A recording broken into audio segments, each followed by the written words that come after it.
a Karen.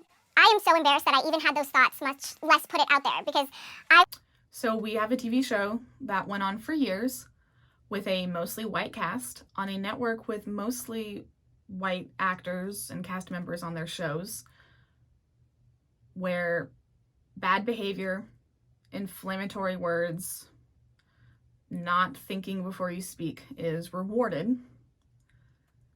Is it really a surprise to anybody that at least one of their stars has had a racist incident that occurred in the past? Hello! Welcome back to my channel. I am making another video.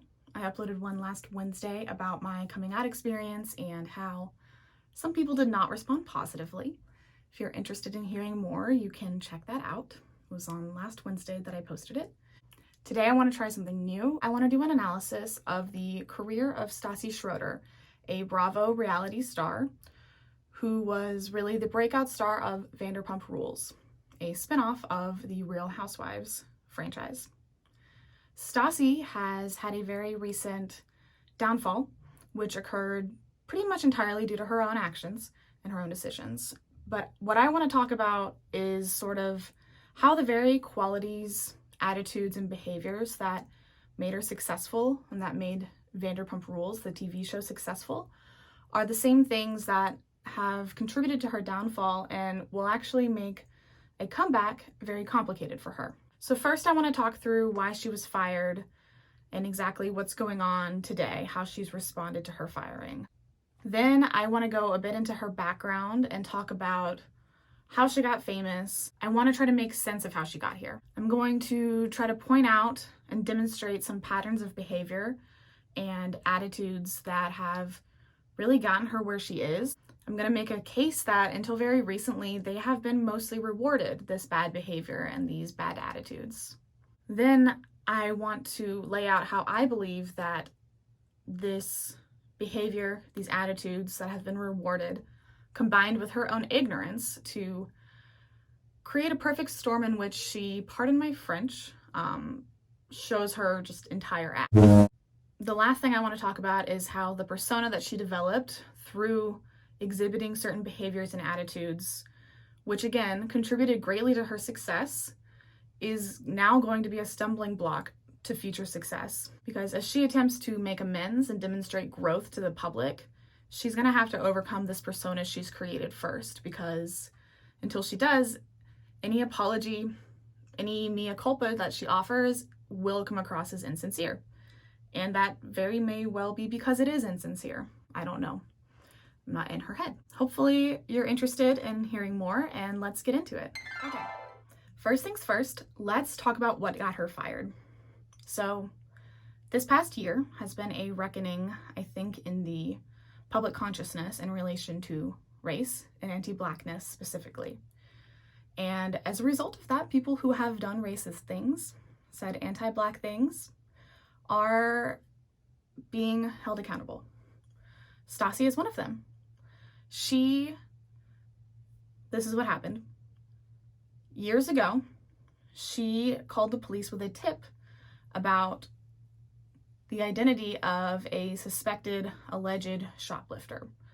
She had seen grainy security camera images of a Black woman.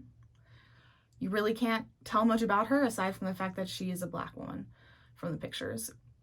She saw these pictures. She convinced herself that they were images of the one Black woman who was on the cast of Vanderpump Rules.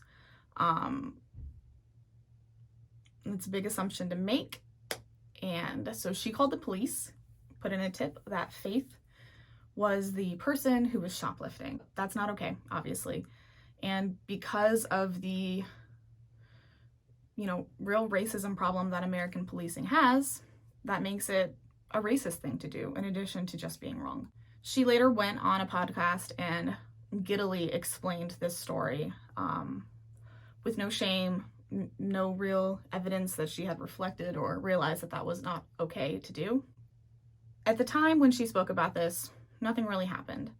But this past year or so, Faith, the person who was targeted by Stassi's actions, spoke up on an Instagram Live. I believe a fan asked her about it, and she spoke her truth. She spoke honestly, and that kind of reawakened this problem.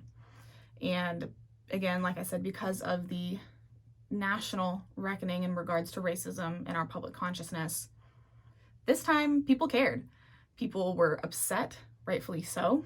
They were saying what she did was racist. They were saying it was wrong, and they called to Bravo to fire her. And that's what Bravo did. Bravo being the channel, the network on which her reality show that she appeared on was, Vanderpump Rules, the show. So that's how she got fired. So now that I've explained how she got fired, how her decision to call the police on somebody with no real reason led to her decision to then brag about it publicly, which then resulted in people knowing about it and then asking Faith, the woman that she called the police on, about it, who then spoke about it, which kind of reignited this really horrible thing that she had done in the public consciousness. That's how she got fired. So how did she get where she was anyway? How did she become this famous reality star who was able to go on a podcast and brag about something racist that she did?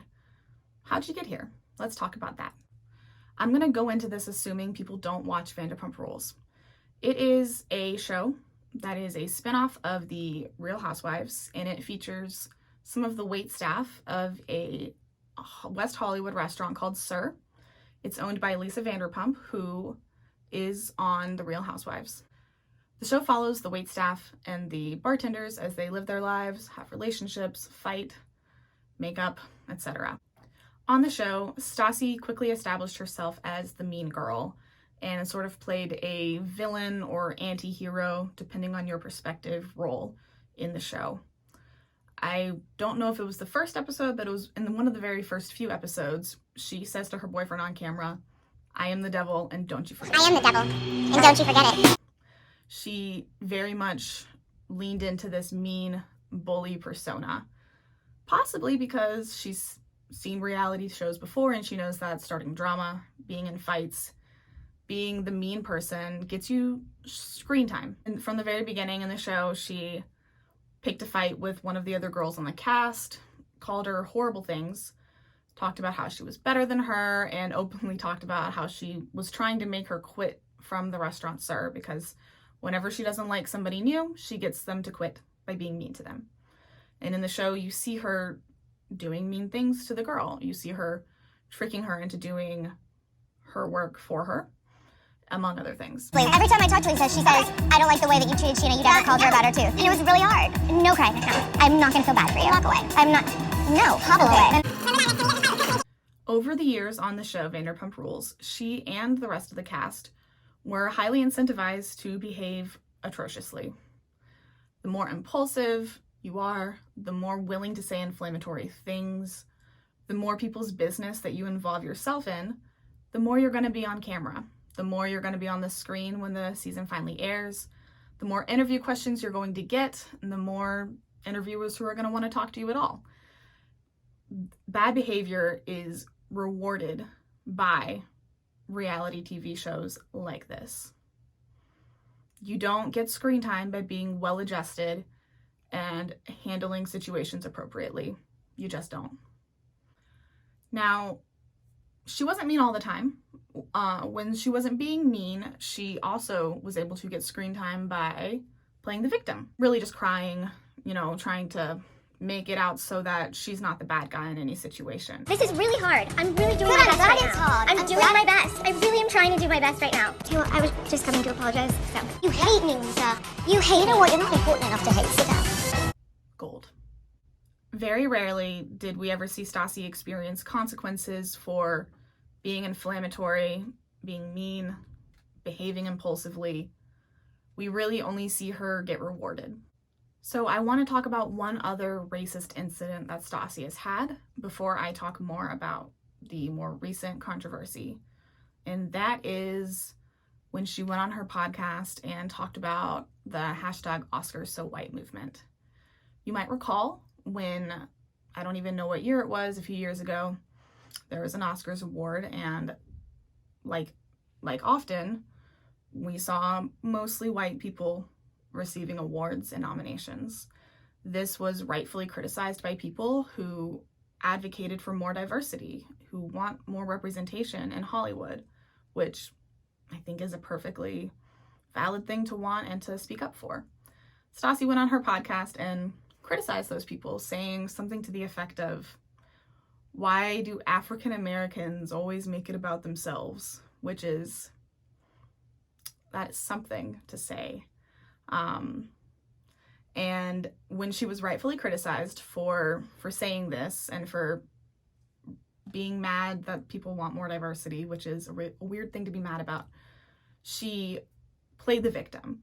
She cried on the show. She, posted on social media acting like, the worst thing in the world is for somebody to accuse you of being racist, as opposed to the bad thing being having done something to warrant somebody calling you racist. Like, she was more upset about the accusations than she was about the fact that she had done something racist or said something racist.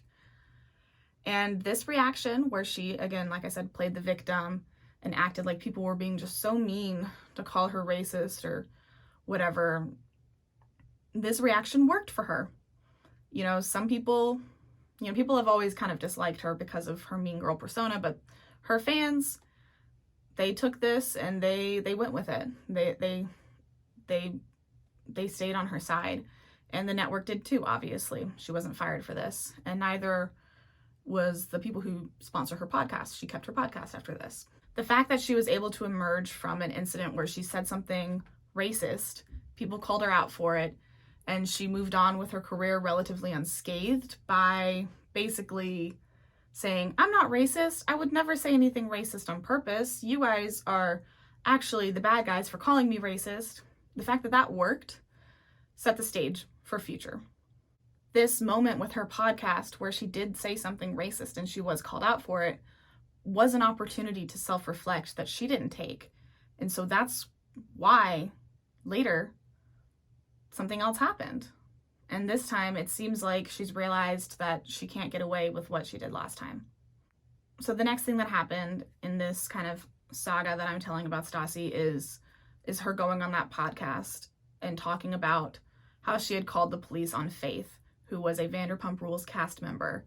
Faith was controversial on Vanderpump Rules because she slept with somebody that was dating one of the main cast members, and for whatever reason it seemed like she almost got more criticism and hate than he did for cheating on his girlfriend, which is, something else to unpack entirely. But Stassi had this sort of bad blood with this girl Faith due to the incident with Faith sleeping with her friend's boyfriend.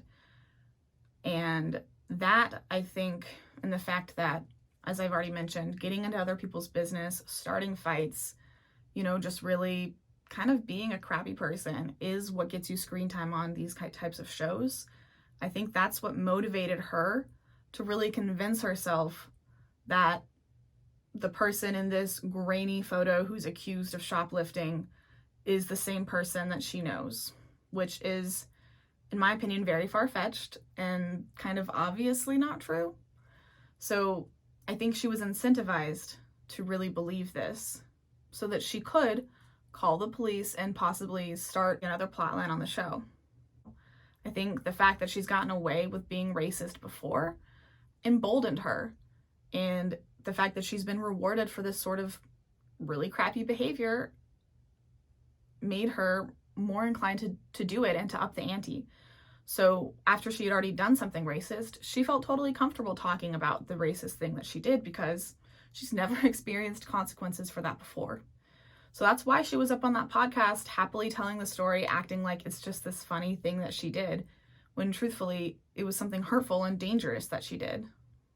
This very self-centered, thoughtless behavior and way of speaking has gotten her this far, so it's no surprise that she had kept it up. And so, again, I think I've already mentioned, after Faith spoke up about what happened on her Instagram Live, after she kind of retold the story that was already public information about what Stassi did, this caught the attention of a lot of people online who went to Bravo and said, "Why is this girl on your payroll?" And Bravo, I think due to the public conversation about racism and anti-Blackness, responded by firing her to protect their own interests. And so this is really the first time Stassi's experienced consequences, like real financial consequences for racist actions and words.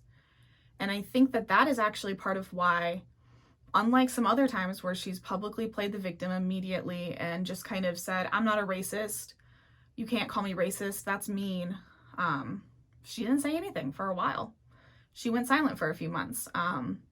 She also is pregnant, so that probably is part of why she hasn't spoken up too much either. But for once in her life, she's not speaking without thinking. She's actually taken some time. So that's interesting. And I think it's because she finally stopped being rewarded for bad behavior. So in these months that she's taken off, she has claimed, and I believe her, but she's claimed that she's hired a diversity coach that she sees once a week on Zoom, who gives her homework and resources to educate herself around the issues of race in America and the oppression of Black people in America since its inception, which is great. It's interesting that it took being fired for her to decide to do that, as opposed to the public outcry that she received after her racist comments years ago. After months of working with the diversity coach and presumably learning some things, she felt ready enough to speak out and apologize, and so she took an interview on the Tamron Hall show. The Tamron interview, in my opinion, was a bit of a mixed bag, and it was mostly poorly received. In my opinion, the highlight of the interview is when she owns up to being a Karen, and she says it explicitly. She says, I was a Karen, which is good. It's good to recognize that, and it's good to own up to it. There were some weaker parts of the interview where Tamron asked her some pretty tough questions, and Stassi didn't really have an answer. You know, Tamron asked her, like, how did you grow up in New Orleans, this diverse city, and be ignorant of Black issues? How do you live in Hollywood, another very diverse place, and be ignorant of Black issues? And she didn't have a good answer to that, and I think that's because there isn't a great answer to that. So her interview didn't come off super well. Most people felt like her apology was pretty insincere. Tamron herself even brought up, you know, the fact that you're apologizing is great, but also you need to apologize if you want to have a career. So how do we know that you're being genuine? And so everyone seems to be kind of on the same page about the fact that, like, yes, it's good to apologize, but also, why are you apologizing now? Is it because your racism has finally impacted your money? Probably. So in my opinion, I think a big part of why the interview didn't go super well is obviously the fact that she didn't have the best answers for every question that Tamron asked her. She had some good answers, but in my opinion, she came across as a little bit like she was saying buzzwords that she's heard. All lives matter. All lives can't matter until Black lives matter. But she didn't sound like she really understood what she was talking about either, which, you know, is an impression I got. So I think that's part of why she was poorly received. But I think the biggest reason this interview was poorly perceived, because she did apologize. She did consistently say, like, I did something wrong. I messed up. It's on me. It was just so much that I didn't understand. And again, it's my fault that I didn't educate myself. I'm sorry. I need to educate myself. I am educating myself. Like, she said most of the right things, but because they're coming out of her mouth, this person who has for years marketed herself as this mean girl bully who says whatever she wants and doesn't care what you think and, you know, almost revels in her ignorance, this persona she's developed is what people think she really is. You know, and we can never really know who somebody is, especially if we know them through TV. So we can only go off what they show us, which is this mean girl bully persona. And so when the mean girl comes to you after getting in a lot of trouble and tells you she's sorry, do you really believe that she's sorry, or do you believe that she's trying to get out of trouble, right? So that's what's happening here. So her impulsive actions, inflammatory statements, mean girl behavior and self-centered attitude, which gave her the success that she's enjoyed in her career so far, which made Vanderpump Rules the show that it is. These behaviors and this persona is now the very reason that people are going to struggle to accept her apology and to believe her that she's being genuine. This is going to be a serious obstacle for her to overcome. She's going to have to entirely remake her public persona and work very hard to show that she isn't that person anymore, because until she does, any apologies that she offers, any attempts to make amends are just going to come across as fake. The apology that she offered and the, taking accountability that she tried to do, saying it's my fault, saying I did something wrong, I have to make amends, all of that is completely out of character for the persona that she's developed that we have come to know. So that's why people think it looks fake and insincere, because the Stassi that she has presented to the world so far would never self-reflect, would never hire somebody to help her educate herself out of her ignorance. That's completely out of character for the persona she's developed. So Stassi is going to be fighting an uphill battle. She will need to be willing to continue to apologize, continue to work with her diversity coach. She will have to continue to try to make amends, and she's going to have to be consistent. But outside of that, she's going to have to develop a new persona. She can't be the mean girl who's also thoughtful and apologizing for mistakes that she's made. Those two things are contradictory. So here we have a classic case of the very thing that made someone famous, the very thing that made someone successful, is part of their downfall and is now going to be hindering their future success. I think it's really interesting the way that we as a society incentivize certain maladaptive behaviors and attitudes up to a certain point. I think it's really interesting. I am excited to see where things go. It's very interesting to watch somebody else's life that has no impact on yours. I'm curious if Stassi will successfully rebrand and find a new public persona than this mean girl, catty, kind of hurtful person that she's played on Vanderpump Rules that has sort of become who she is, because this is a reality show. These are things that she's doing to people in her life. This isn't acting on, in the more conventional sense. So I'm interested to see what happens here, and I'm very curious as to what other people think and whether they think she can redeem herself. I think many people will never forgive her, and rightfully so, but I'm curious as to whether Bravo will forgive her or another network. So yeah, we'll be leaving off today's bit of analysis and commentary at a cliffhanger, because there's no way to know what's gonna happen for Stassi in the future. I think having a baby and being a mom will help her greatly in a rebrand, if that's what she decides to do. We may find in 5-10 years that there are people who follow Stassi Schroeder and have no idea what Vanderpump Rules is or about her racist past. So we'll see. Thank you if you got this far in the video. I really appreciate everybody who supports me and is interested in the same things I am. So if you got to this far, feel free to leave a comment, like and subscribe, the usual drill that people say. And yeah, hope you enjoyed today's video, and I hope to continue posting videos on Wednesdays. We'll see. Thanks. Bye.